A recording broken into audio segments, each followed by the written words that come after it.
Hi friends, ഇന്ന് നമുക്ക് വളരെ ടേസ്റ്റി ആയിട്ടുള്ള ചോക്ലേറ്റ് വെൽവെറ്റ് കേക്ക് തയ്യാറാക്കിയെടുക്കാം. വെൽവെറ്റ് കേക്ക് പല ഫ്ലേവറിൽ ചെയ്യാറുണ്ട്. ഈ ഒരു ചോക്ലേറ്റ് ഫ്ലേവറിലാകുമ്പോൾ വളരെ ടേസ്റ്റിയാണ്. അപ്പോൾ നമുക്ക് എങ്ങനെയാണ് ഇത് തയ്യാറാക്കിയെടുക്കണമെന്ന് നോക്കാം. ഈ കേക്കിന് വെൽവെറ്റ് ടെക്സ്ചർ കിട്ടാൻ വേണ്ടിയിട്ട് നമ്മൾ ബട്ടർ മിൽക്കാണ് യൂസ് ചെയ്യുന്നത്. അപ്പോൾ ബട്ടർ മിൽക്ക് തയ്യാറാക്കാനായിട്ട് ഞാനിപ്പോൾ ഒരു കപ്പിലേക്ക് 60 ml പാല് ഒഴിച്ച് കൊടുക്കുന്നുണ്ട്. ഇതിലേക്ക് 1 ടീസ്പൂൺ വിനാഗിരി ചേർത്തിട്ട് നന്നായിട്ടൊന്ന് മിക്സ് ചെയ്തിട്ട് ഒരു 10 മിനിറ്റ് മാറ്റി വയ്ക്കാം. ഇപ്പോൾ ഒരു 10 മിനിറ്റ് കഴിഞ്ഞിട്ടുണ്ട്. നമ്മുടെ ബട്ടർ മിൽക്ക് തയ്യാറായിട്ടുണ്ട്. പക്ഷേ ഇതിങ്ങനെ പിരിഞ്ഞിരിക്കുന്ന ഒരു ടെക്സ്ചറിലായിരിക്കുള്ളൂ കിട്ടുന്നത്. അപ്പോൾ ഇതൊന്ന് മാറാൻ വേണ്ടിയിട്ട് ഞാൻ മിക്സിയിലിട്ട് ജസ്റ്റ് ഒന്ന് അടിച്ചെടുക്കുന്നുണ്ട്. അപ്പോൾ അങ്ങനെ അടിച്ചെടുക്കുകയാണെന്നുണ്ടെങ്കിൽ നല്ല കൊഴുപ്പോട് കൂടിയുള്ള ബട്ടർ മിൽക്ക് നമുക്ക് കിട്ടും. ഇനി അടുത്ത സ്റ്റെപ്പ്, നമുക്ക് ഈ കേക്കിലേക്ക് ആവശ്യമുള്ള ഡ്രൈ ഇൻഗ്രീഡിയൻസ് ഒക്കെ ഒന്ന് അരിച്ചെടുക്കണം. അതിനായിട്ട് ഒരു അരിപ്പയിലേക്ക് 1 കപ്പ് മൈദ ചേർത്ത് കൊടുക്കുന്നുണ്ട്. ഈ ഒരു കപ്പ് അളവ് 120 ഗ്രാമിൻ്റെ കപ്പാണ്. ഇനി ഇതിൽ നിന്ന് നമുക്ക് 1 ടേബിൾ സ്പൂൺ മൈദ മാറ്റിയിട്ട് അതിന് പകരമായിട്ട് 1 ടേബിൾ സ്പൂൺ കോൺഫ്ലവർ ചേർത്ത് കൊടുക്കണം.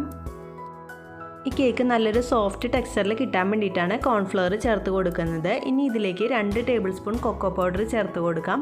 അപ്പോൾ ടോട്ടൽ 1.25 കപ്പ് അളവിൽ എടുത്തിട്ടുണ്ട്. 1 കപ്പ് മൈദയും 1/4 കപ്പ് അളവിൽ കൊക്കോ പൗഡർ എടുത്തിട്ടുണ്ട്. ഇനി ഇതിലേക്ക് 1/2 teaspoon baking soda, 1 teaspoon baking powder എന്നിവ ചേർത്തിട്ട് 3 വട്ടം നന്നായിട്ടൊന്ന് അരിച്ചെടുക്കാം. ഈ ഒരു ബേക്കിംഗ് പൗഡറും ബേക്കിംഗ് സോഡയൊക്കെ നന്നായിട്ട് എല്ലായിടത്തോട്ടും മിക്സാക്കി കിട്ടാൻ വേണ്ടിയിട്ടാണ് ഇത് അരിച്ചെടുക്കുന്നത്. ഇപ്പോൾ നമ്മുടെ കേക്കിന് ആവശ്യമുള്ള ഡ്രൈ ഇൻഗ്രീഡിയൻസ് ഒക്കെ നന്നായിട്ട് അരിച്ചെടുത്ത് വെച്ചിട്ടുണ്ട്. ഇനി നമുക്ക് നല്ല ഡ്രൈ ആയിട്ടുള്ള ഒരു പാത്രത്തിലേക്ക് 3 മുട്ടയുടെ വൈറ്റും യോക്കും സെപ്പറേറ്റ് തിരിച്ച് വയ്ക്കാം. ഈ മുട്ടയുടെ വെള്ളയിലേക്ക് നമുക്ക് 1 ടീസ്പൂൺ വിനാഗിരി ചേർത്ത് കൊടുക്കാം. അതുപോലെ തന്നെ ഒരു 1/4 ടീസ്പൂൺ അളവിൽ ഉപ്പും കൂടി ചേർത്തിട്ട് നന്നായിട്ടൊന്ന് ബീറ്റ് ചെയ്തെടുക്കാം. വെള്ളത്തിൻ്റെ അംശം ഒട്ടുമില്ലാത്ത നല്ല ഡ്രൈ ആയിട്ടുള്ള പാത്രം വേണം എഗ് വൈറ്റ് പതപ്പിക്കാനായിട്ട് എടുക്കാനായിട്ട്, അല്ലെങ്കിൽ നന്നായിട്ട് പതഞ്ഞ് വരില്ല. ഏകദേശം ഒരു 30 സെക്കൻഡ് കഴിയുമ്പോൾ നമുക്കിതിലേക്ക് എടുത്തു വെച്ചിരിക്കുന്ന 150 ഗ്രാം പഞ്ചസാര കുറേശ്ശെയായിട്ട് ചേർത്ത് കൊടുക്കാം. പിന്നെ ഈ പഞ്ചസാരയുടെ അളവ് നിങ്ങളുടെ മധുരത്തിൻ്റെ അളവ് അനുസരിച്ചിട്ട് വേണമെന്നുണ്ടെങ്കിൽ 2 ടേബിൾ സ്പൂൺ അളവിൽ കുറച്ചിട്ട് വേണമെങ്കിൽ എടുക്കാം. ഇപ്പോൾ പഞ്ചസാര ചേർത്തിട്ട് 1 മിനിറ്റ് നന്നായിട്ടൊന്ന് ബീറ്റ് ചെയ്തെടുത്തിട്ടുണ്ട്. ഇനി ഇതിലേക്ക് 1 ടീസ്പൂൺ വാനില എസൻസും കൂടി ചേർത്തിട്ട് വീണ്ടും 2 മിനിറ്റും കൂടി നന്നായിട്ടൊന്ന് ബീറ്റ് ചെയ്തെടുക്കാം. നല്ല സ്റ്റിഫായിട്ട് കിട്ടുന്നത് വരെ ബീറ്റ് ചെയ്തെടുക്കണം.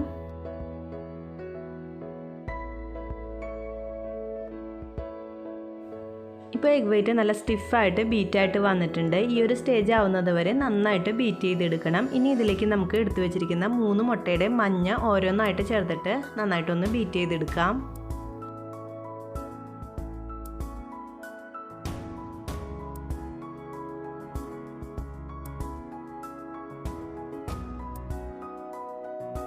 എഗ് യോഗ് ചേർത്തിട്ട് നന്നായിട്ടൊന്ന് മിക്സ് ചെയ്തതിന് ശേഷം ഇനി ഇതിലേക്ക് 2 ടേബിൾ സ്പൂൺ സൺഫ്ലവർ ഓയിൽ ചേർത്ത് കൊടുക്കാം. 1 കിലോ കേക്കിനാണെങ്കിൽ 2 ടേബിൾ സ്പൂൺ സൺഫ്ലവർ ഓയിൽ മതിയാവും. ഈ കേക്കിലേക്ക് ഓയിൽ കൂടുതൽ ചേർത്താൽ കേക്ക് ഒട്ടിപ്പിടിക്കാനുള്ള ചാൻസസ് ഉണ്ട്. അപ്പോൾ 2 ടേബിൾ സ്പൂൺ ചേർത്ത് കൊടുത്താൽ മതി. എന്നിട്ട് ജസ്റ്റ് ഒന്ന് മിക്സ് ചെയ്ത് കൊടുത്താൽ മതി, കൂടുതൽ നേരം ബീറ്റ് ചെയ്യേണ്ട. ഇനി ഈ ഒരു കൂട്ടിൽ നിന്ന് നമുക്ക് കുറച്ചെടുത്തൊന്ന് മാറ്റി വെക്കണം. ലാസ്റ്റ് ആഡ് ചെയ്ത് കൊടുക്കാൻ വേണ്ടിയിട്ടാണ് അങ്ങനെ ചെയ്യുന്നത്. അങ്ങനെ ചെയ്യുന്നുണ്ടെങ്കിൽ കേക്ക് കുറച്ചും കൂടി ഒന്ന് സോഫ്റ്റായിട്ട് കിട്ടും. ഇനി നമുക്ക് ഡ്രൈ ഇൻഗ്രീഡിയൻസ് കുറേശ്ശെയായിട്ട് ചേർത്തിട്ട് നന്നായിട്ടൊന്ന് ഫോൾഡ് ചെയ്തെടുക്കാം. അപ്പോൾ ബിഗിനേഴ്സ് ആയിട്ടുള്ളവരാണെന്നുണ്ടെങ്കിൽ ഞാനിപ്പോൾ ചെയ്യുന്നത് പോലെ 1 കപ്പ് എടുത്ത് മാറ്റി വെച്ചിട്ട് ലാസ്റ്റ് ചേർത്ത് കൊടുത്താൽ മതി. ഈ ഡ്രൈ ഇൻഗ്രീഡിയൻസ് നമ്മളിങ്ങനെ ഫോൾഡ് ചെയ്ത് കൊടുക്കുമ്പോൾ പത അടഞ്ഞു പോവും. അപ്പോൾ കേക്ക് കട്ടിയായിട്ട് വരും. അപ്പോൾ അത് ഒഴിവാക്കാൻ വേണ്ടിയിട്ടാണ് നമ്മൾ ലാസ്റ്റ് കുറച്ച് മിക്സും കൂടി ചേർത്തിട്ട് ഒന്നും കൂടി നന്നായിട്ടൊന്ന് ഫോൾഡ് ചെയ്തെടുക്കുന്നത്. ഡ്രൈ ഇൻഗ്രീഡിയൻസ് ചേർക്കുന്നതിൻ്റെ കൂടെ തന്നെ നമുക്ക് ബട്ടർ മിൽക്കും കുറേശ്ശെയായിട്ട് ആഡ് ചെയ്ത് കൊടുക്കാം.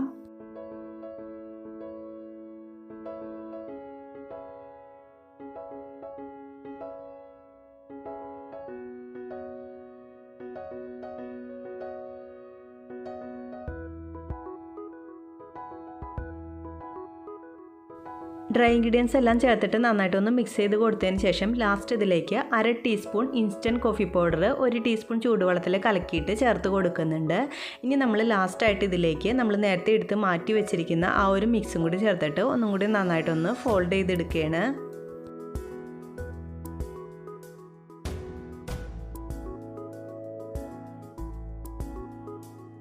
ഇപ്പോൾ കേക്കിൻ്റെ ബാറ്റർ നന്നായിട്ടൊന്ന് മിക്സ് ചെയ്തെടുത്തിട്ടുണ്ട്. ഇനി നമ്മൾ കേക്ക് ടിന്നിലേക്ക് ഒഴിച്ചിട്ട് ഇത് ബേക്ക് ചെയ്യാനായിട്ട് പോവുകയാണ്. 165 ഡിഗ്രി സെൽഷ്യസിൽ 10 മിനിറ്റ് പ്രീ ഹീറ്റ് ചെയ്ത ഓവനിൽ ഒരു 30 മിനിറ്റ് ബേക്ക് ചെയ്താൽ കറക്റ്റ് അളവിൽ കിട്ടും.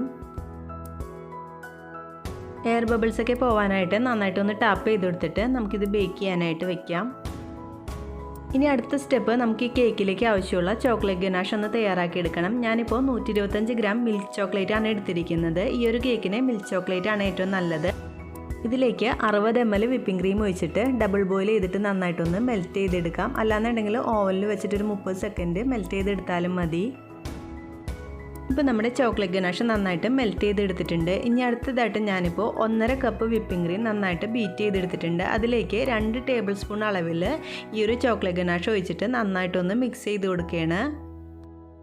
ഈ ചോക്ലേറ്റ് ഗനാഷിൻ്റെ ചൂട് നന്നായിട്ട് ആറിയതിന് ശേഷം വേണം ഇതിലേക്ക് ഒഴിച്ചു കൊടുക്കാൻ. ഇനി ഇത് നമുക്ക് ഈ ഒരു ബലൂൺ വിസ്ക് വെച്ചിട്ട് തന്നെ നന്നായിട്ടൊന്ന് മിക്സ് ചെയ്ത് കൊടുത്താൽ മതി. അപ്പോൾ നമ്മൾ ഈ ഒരു ചോക്ലേറ്റ് ഫ്ലേവേർഡ് ആയിട്ടുള്ള ക്രീം വെച്ചിട്ടാണ് കേക്ക് ഫുള്ളായിട്ട് കവർ ചെയ്തെടുക്കുന്നത്. ഇനി നമുക്ക് കേക്കിൻ്റെ ഐസിങ് എങ്ങനെ ചെയ്യണമെന്ന് നോക്കാം. ഇപ്പോൾ കേക്ക് നന്നായിട്ട് തണുത്ത് വന്നതിന് ശേഷം ഞാനിപ്പോൾ 3 ലെയറായിട്ട് കട്ട് ചെയ്തെടുത്തിട്ടുണ്ട്. അതിൻ്റെ മുകൾ ഭാഗത്തുനിന്ന് കുറച്ചെടുത്തൊന്ന് മാറ്റി വെക്കണം കേട്ടോ. നമ്മൾ ആ ഒരു ക്രംസ് വെച്ചിട്ടാണ് കേക്ക് ഫുള്ളായിട്ട് കവർ ചെയ്തെടുക്കുന്നത്. സാധാരണ നമ്മൾ വെൽവെറ്റ് കേക്കിനൊക്കെ ചെയ്യുന്നത് പോലെ തന്നെ. ഇനി ഇതിൻ്റെ മീതേക്ക് ഷുഗർ സിറപ്പ് വെച്ചിട്ട് നന്നായിട്ടൊന്ന് സോക്ക് ചെയ്തെടുക്കാം. ഇനി ഇതിൻ്റെ മീതേക്ക് ക്രീം വെച്ചിട്ട് ലെയർ ചെയ്തെടുക്കാം.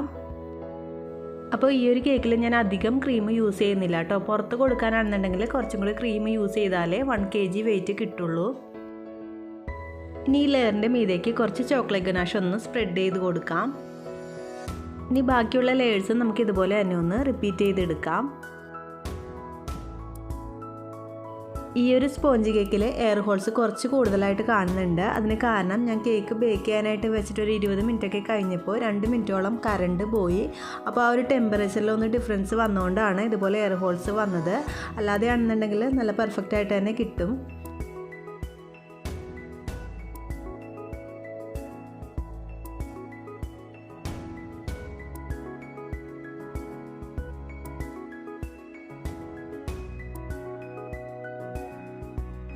ഇപ്പോൾ കേക്ക് 3 ലെയറായിട്ട് സെറ്റ് ചെയ്തെടുത്തിട്ടുണ്ട്. ഇനി ഇതിൻ്റെ സൈഡിൽ മുകളിലൊക്കെ നമുക്ക് കുറച്ച് ക്രീം വെച്ചിട്ട് കവർ ചെയ്തെടുക്കാം. അപ്പോൾ ഞാൻ ക്രീം കുറച്ചേ യൂസ് ചെയ്യുന്നുള്ളൂ. നിങ്ങൾ പുറത്ത് കൊടുക്കാനാണെന്നുണ്ടെങ്കിൽ കുറച്ചും കൂടി ക്രീം കൂടുതൽ യൂസ് ചെയ്യണം.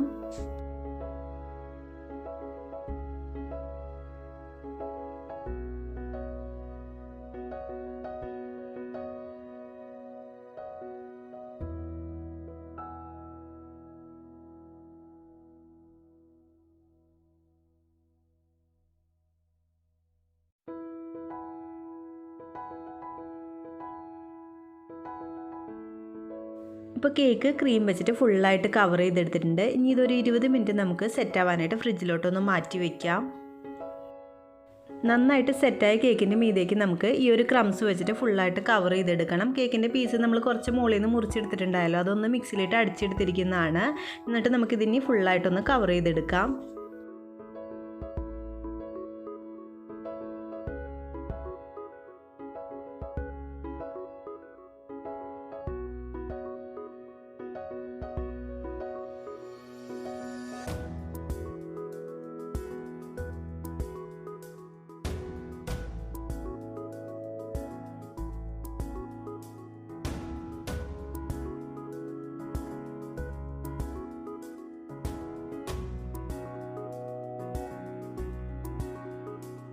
ഇപ്പോൾ കേക്ക് ക്രംസ് വെച്ചിട്ട് ഫുള്ളായിട്ട് കവർ ചെയ്തെടുത്തിട്ടുണ്ട്. ഇനി ഇതിൻ്റെ മീതേക്ക് നമ്മൾ നേരത്തെ തയ്യാറാക്കി വെച്ചിരിക്കുന്ന ചോക്ലേറ്റ് ഗനാഷ് ഒന്ന് സ്പ്രെഡ് ചെയ്ത് കൊടുക്കുകയാണ്. അതിനുശേഷം ബാക്കി വന്ന ക്രീം കൊണ്ട് സൈഡിലൊരു ബോർഡറും കൂടി സെറ്റ് ചെയ്ത് കൊടുക്കുന്നുണ്ട്. അപ്പോൾ വളരെ ടേസ്റ്റി ആയിട്ടുള്ള ചോക്ലേറ്റ് വെൽവെറ്റ് കേക്ക് തയ്യാറായിട്ടുണ്ട്. ശരിക്കും നല്ല ടേസ്റ്റി ആയിട്ടുള്ള ഒരു കേക്കാണിത്. ഹോം ബേക്കേഴ്സ് ആയിട്ടുള്ളവർ എന്തായാലും ഒന്ന് ട്രൈ ചെയ്ത് നോക്കണം.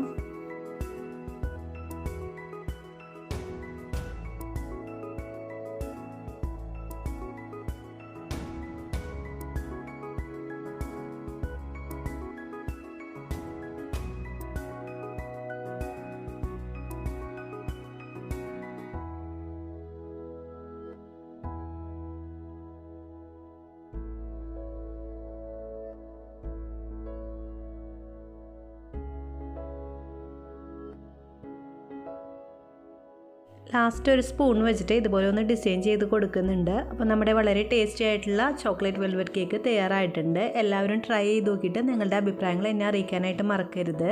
അതുപോലെ നിങ്ങൾ ഈ ചാനൽ ആദ്യമായിട്ടാണ് കാണുന്നതെങ്കിൽ സബ്സ്ക്രൈബ് ചെയ്തിട്ട് ആ ബെൽ ബട്ടൺ ഒന്ന് ക്ലിക്ക് ചെയ്യാനായിട്ട് മറക്കല്ലേ. താങ്ക്